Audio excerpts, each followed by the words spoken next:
Hey, have you heard?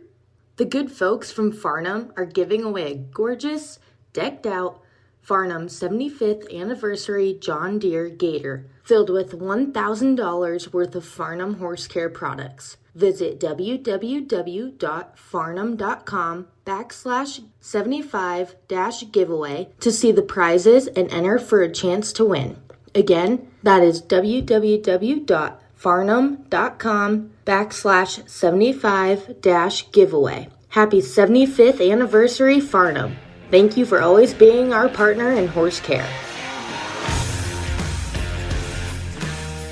This is Chelsea Shaffer, and this is Season 4 of The Score. You all have listened to this podcast 750,000 times, and we are here in Season 4 to bring you even more of what you love.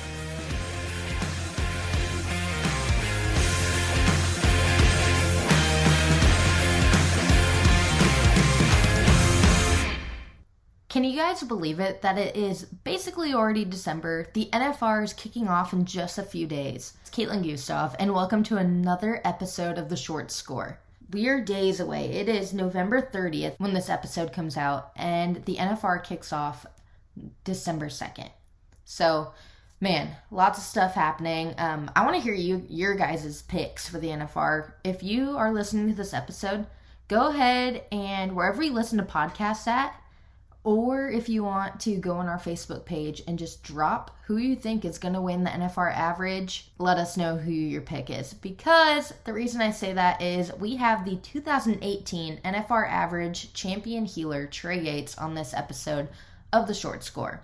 The host of The Score, Chelsea Shaffer, was at the NFR Steer Break-In today in Las Vegas, and so she got the chance to pull aside Trey Yates to talk about the steers, to talk about the game plan, the horse plan, everything. And so on this episode, you're going to listen to Trey reflect on his first NFR qualification and his average win with Aaron Tsinigine back in 2018. You're going to hear him talking about partnering back up with T-Wade and growing up and maturing and excelling with his roping. Go ahead, listen to this episode, and don't forget, drop who you think is going to win the NFR Average. I'm excited to see your guys' picks. So, enjoy this episode. So, Trey, this is your second time. I feel like the first time was I don't know what we can say about the first time other than it was a whirlwind and it worked out as best case scenario. But how do you feel this time coming into it? Well, the first time was absolutely a whirlwind. I can't even describe what took place in 2018 besides, my ultimate goal that year. When I was at the NFR in 2017, I think I roped at the World Series and I came and watched or whatever. And I looked at Greg and Kyle Haas and I said, I'm not watching next year. I'm going to rope. I'm going to be here. And they said, really? I said, yeah. So I guess there was a part of my heart that said, I will be here. But at the same time, that wasn't maybe the case. I don't know. And then, T-Wade and I roped in the winter and I think we did fairly good. And, that came to an end. And then Aaron called, wanted to rope, and said give him a couple days. And I was like, man, honestly, I'm not really planning on rodeoing. I'm going to rope with my dad at the BFI. And he said, well, I need somebody who's going to rodeo. And I said, well, I was 18th in the world or something. I'm like, well, I got a legitimate chance to maybe pull this off. And he called me back. So we entered Reno. Well, the week before Reno, my goal, like I said, was to win the college finals. And Kellen Johnson and I did that. So at that point in my life for 2018, that's something I really wanted. For some reason, I really wanted it. And I felt like that I was content, Well, the rest is kind of history. We go to Reno, we win Reno. We win 20-some thousand over the 4th of July. And I was literally riding around with my buddy Jaden, going to these rodeos, hanging out with my friends, drinking beer, partying, going places I'd never been. And in 3 weeks' time, had the NFR made. And it just happened in an instant. and I was kind of just like a kid in a candy store, just going crazy. And went to the Northwest, roped with Garrett Rogers. We got along pretty good. And then all of a sudden I was 5th in the world. And didn't really process any of it. And come to the national finals, starstruck. I mean, the day we run the steers through, Jake Long told me, he's like, I seen you kind of struggling out there today. He said, it's funny. He's like, my first year here, it was tough this day. He said, but when the rodeo sets in, it's completely different. And I felt that, today as well. Mm-hmm. I had a little different mindset, but not much. So first round, Aaron hangs it on one. I spike her right leg. Happiest leg of my life. I just was like kind of relieved it was over, Yeah. and like we did it. I ride out of the arena, get my phone, and I have a text from my dad said, I love you, buddy. I'm proud of you. And that was probably the highlight of it. Mm-hmm. And so 10 days goes by. Well, like the 8th round, we're winning the average. We're projected to win the world. And I mean, I never would have dreamt in my whole life that was a thing. Yeah. And so then I'm like walking around, doing these autographs, and people are like, good luck to him. I'm like, oh yeah, thanks, man. A couple more, And anyway, we won the average. It was really cool. And I'm, very blessed to rope with Aaron here. I'm thankful for the partnership we had. And so then, honestly, my dad told me a long time ago the hardest time to make the NFR is your second time. Yeah, I've heard that too. Mm-hmm. So coming off a great NFR, finishing 3rd in the world, Mm-hmm. I kind of thought I was one of the boys, and quickly got humbled. And had a chance at the end of the year, didn't work out. The next year, finished 17th, and a lot of things were wrong with me. My attitude was wrong. My demeanor was wrong. And How so? a lot of expectation, a lot of not being able to handle the downtimes. Mm-hmm. And I still don't handle them as well as I probably should, but I've gotten a lot better. Like I said earlier, there's a lot of variables in team roping, and I've accepted that. But I was like, I got to do something different. And I would never say I was just a regular, drinker. Mm-hmm. But I absolutely 100% in November of last year put the booze down. That's awesome.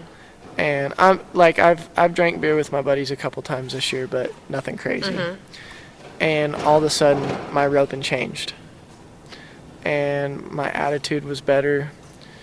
I think like Reese, my friend Reese, the couple times we did go out, he was thankful because he's like, man, you've been on tilt here. He's like, it's kind of nice to see you let your hair down, but whatever. But I had a whole different demeanor about roping, and me and T-Wade agreed to rope again. Mm-hmm. And T-Wade slowed down on the beer drinking too. Not as much as you, but he has. Gator, yeah. Yeah. He just celebratory beers now, I guess you could say. But no, we decided to rope again. Mm-hmm. And the first time we roped, we had some success. Mm-hmm. But where my mind was going into the second time around, and he has a great bay horse, and it was like we hadn't roped a steer in 2 years together. And when I went to his house and practiced, we picked up right where we left off. Mm-hmm. And I was excited. And we did well at the Jackpots in Arizona last year. Won the roping at Odessa this winter, placed at the rodeo, and we were in a rhythm. And I don't know. I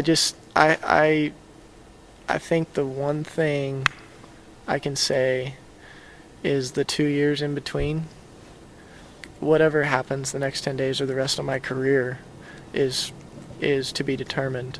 But for me as a person, it's the best thing that's ever happened to me, because I had to grow a lot. I had to work harder. And I mean, you can go watch a 15 roping, a 14 roping. There is guys that rope amazing. And if you think for a second you ever got the upper hand on anybody, especially when you're rodeoing for a living or trying to, or you're at the NFR, if you think for a minute you got the upper hand, you're gonna get shot down. And it's helped me with a lot of things. My confidence. There's still times it goes up and down, but Tyler and I talked a lot this summer, and he said, "Man, I'm gonna work on not being down." And his attitude, he stayed so level all year. And there was times, and I wasn't that guy, but at the end of the day, I knew we could do it. And I think, do I think I'm the best healer in the world? Absolutely not. I don't. I think that there's a lot of guys that rope good, and when it's your day, it's your day. I do. Yes, there is guys that are better than the next group of guys, or whatever, however you want to classify it. But it's all about building a foundation of a partnership that works for you. And the one thing I've learned to find in roping is you got to be happy. And I find happiness roping with Tyler. We get along good. We laugh. We have good times. We tease each other. It's just fun. And so we've made money this year doing it, and we've enjoyed it. And I think that's the most important thing. And like I said, I'm very blessed with my family, my friends, and my horses. And I don't know, where I'm at in life right now is a good place, I think. And I'm always looking, to do better and strive for more success. But I can honestly say that I'm content with the group of friends I have, the family, and I'm just thankful and ready to go forward. See what happens. So happy for you, Trey. Thank you. So, you just broke in steers for the second time. Tell me, what did you think? People have been calling already, trying to figure out what the steers are going to do. Are they starting? How are they? Seem like a pretty good, strong. There's some that are dang sure bigger and stronger than others, what I saw. For the most part, it looked like there was 2 or 3 that went left, but all in all, I was pretty dang pleased with the set of steers. It's going to be fun. A field of great ropers and some good strong steers. I think the best horses are going to shine, and it's going to be a lot of fun. Well, obviously the best horses are going to shine because Tyler's got 2 of the best. His bay is so good here, and he rode your dad's buckskin to break in steers. What's he going to start on? Has he said? He hasn't. Nope. I don't know what his plan is. One thing about our partnership is, I'm not ever too worried about what he's riding. He's never too worried about what I'm riding, and I got plenty of my own things to worry about, and I believe in him and whatever he rides, and I think the same for me, and that's kind of the partnership and the foundation we built on our partnership is we both do the best we can no matter where we go to be prepared for the scenario, and just work hard and try to keep our horses prepared and get there with some confidence, and wherever it is, and whatever takes place after that takes place. There's a lot of variables in team roping, and all we can do is try to do our best to overcome a lot of them, and that's what we did. We practiced together. We've been jackpotting, and I feel pretty confident right now. My horses feel good. I'm blessed to have a good support system behind me with my family, and his family's all in. His wife, and she's a big part of our partnership. And I'm just looking forward to the next 10 days, whatever takes place. Now you have Dude here with you? I do, yep. Him and my sawhorse I call Duke, yep. And you're going to start on Dude? I am. That's the horse for everybody who doesn't know Dude. That's the horse you won the average on last time. Yep. Any situation in which you would get on Duke? I hope not. Yeah. The only situation I think it would be is if I just was in a slump and thought I needed a change, but I have full faith in that horse, and he can really run, and he finishes the run so well that unless I'm just in a bind and don't feel confident, I plan on staying on him. Mm-hmm. And Grandpa roping at the finale? Yeah, him and my dad are. Yep. They are. Mm-hmm. So what ropings are they in? Do you know? I think my dad and Reese, the kid that works for me, they're roping in the 14. And him and his friend Greg Haas maybe in the 12. And I think my grandpa's roping from the 12 all the way to the 8 maybe. I bet he is, yeah. Yeah, I think his horse Max that he's rode for several years is 25 now. That's awesome. And he told me the other day, he said, I think we're going to give her one more shot. So hopefully they do good. And I don't know, my grandpa, he enjoys roping now. I've seen him rope more in the last 3 months than I've seen him rope in 3 years. Mm-hmm. And I think he's feeling really good.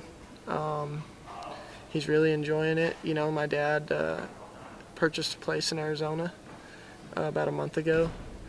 And I didn't know how my grandpa would really enjoy that, but he has. Just because Pueblo's kind of home for him and has been for 60 years or 65 years.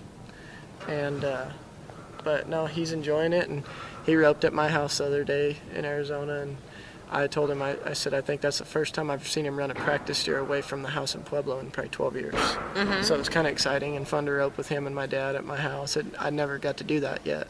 Yeah. When your dad and your grandpa are chilling in Arizona, some people go golfing. What do they do for fun in Arizona when they're not roping? Well, they don't golf.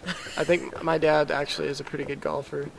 It's fun. It's a breath of fresh air for my dad, in the fact that it's a time for him to be able to relax, because, we still got 60 head of horses in Pueblo, and he can, thankfully enough, we have a good crew of people that work for us, or that he's got hired on to work for him, that, they take care of it, and he brings a couple horses down, or that's what took place this trip anyway, and they just kind of, whatever they want, and I have a ping pong table at my house, I have a pool table, and the other night we cooked supper. He played some ping pong and pool, and he's just it's a very happy, relaxing state of mind for him, and pretty fortunate to have that, and like he told me, he's worked 60 years for that, and if that's what he wants to do now, he's going to do it. That's awesome. You said Greg Haas is here. Does that mean Air Jordan is here too? I think my dad's riding him in the Open, roping it at the World Series Finals. He's roping with Dylan Graham, and I think that's what he's going to ride. Yeah. That's awesome.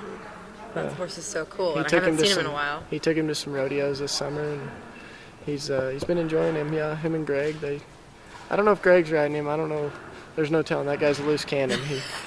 He might ride in the heel box. He's here for a good time. That's awesome. All right, Trey. Well, I am going to let you skedaddle and go spend time with your family before round one. Yep. Yeah, it's going to be fun.